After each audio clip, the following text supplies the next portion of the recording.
प्यारे बच्चों, जय हिंद। आज 8वीं कक्षा में आपकी वर्कशीट है लाख की चूड़ियाँ।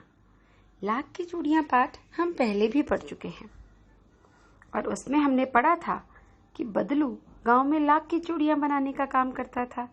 बहुत सुंदर सुंदर चूड़ियाँ बनाता था और लेखक जब अपने मामा के गांव जाता तो बदलू के पास बहुत समय बिताता था।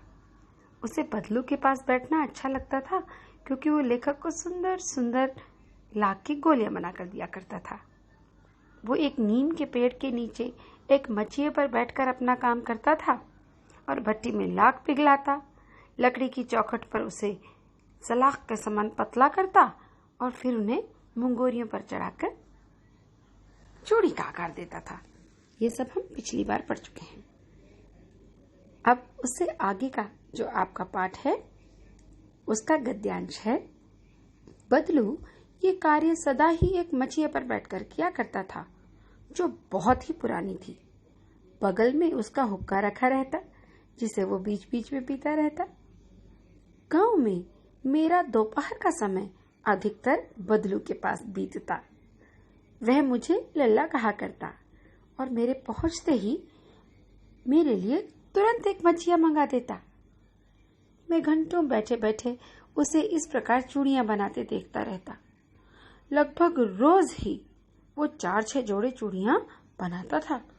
पूरा जोड़ा बना लेने पर उसे बेलन पर चढ़ाता और कुछ क्षण चुपचाप देखता रहता, मानो कोई बेलन न हो, किसी नव वधू यानी नई दुल्हन की कलाइयां हों। बदलू मनिहार था। मनिहार यानी चूड़ियां बनाने वाला। चूड़ियां बनाने उसका पैतृक पेशा था। पैतृक यानी पुश्तैनी, जो पिता से चला आ रहा हो। चूड़ियां बहुत सुंदर बनाता था वो, वास्तव में बहुत सुंदर चूड़ियां। उसकी बनाई हुई चूड़ियों की खपत भी बहुत थी। उस गांव में तो सभी स्त्रियां उसकी बनाई हुई चूड़ियां ही पहनती थी और आसपास के गांव में भी लोग उसकी चूड़ियां ले जाते थे। लेकिन वो कभी भी चूड़ियों को पैसे से न बेचता था। अभी तक उसका वस्तु विनिमय का तरीका था और लोग अनाज के बदले उससे चूड़ियां ले जाते थे। वस्तु विनिमय यानी वस्तु के बदले वस्तु को लेना देना। पहले जमाने में लोग ऐसे ही किया करते थे। पहले पैसे रुपए का चलन अधिक नहीं था। उस समय लोग एक वस्तु खरीदते और उसके बदले में कीमत के रूप में दूसरी वस्तु दे दिया करते। तो बदलू के साथ भी यही था। बदलू स्वभाव से बहुत सीधा था। मैंने कभी भी उसे किसी से झगड़ते नहीं देखा। हाँ, शादी विवाह के अवसरों पर वो अवश्य जिद पकड़ लेता था। जीवन भर चाहे कोई उससे मुफ्त चूड़ियां ले जाए, कुछ न कहता, परंतु विवाह के अवसर पर सारी कसर निकाल लेता था।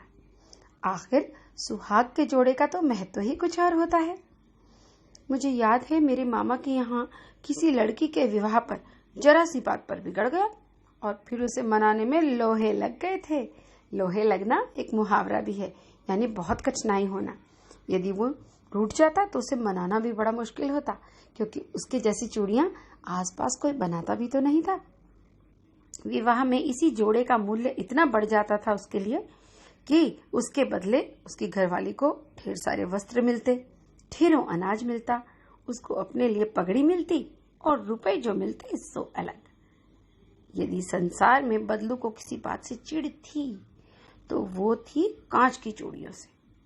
यदि किसी भी स्त्री के हाथों में उसे कांच की चूड़ियां दिख जाती तो वो अंदर ही अंदर कुढ़ उठता और कभी कभी तो 2-4 बातें भी सुना देता, क्योंकि वो लाख की चूड़ियां बनाता था। लाख की चूड़ियां बनाना बहुत ही दुष्कर कार्य होता है, बहुत मुश्किल होती है लाख की चूड़ियां बनाने में। और कांच की चूड़ियां तो मशीनों में बनकर निकल जाती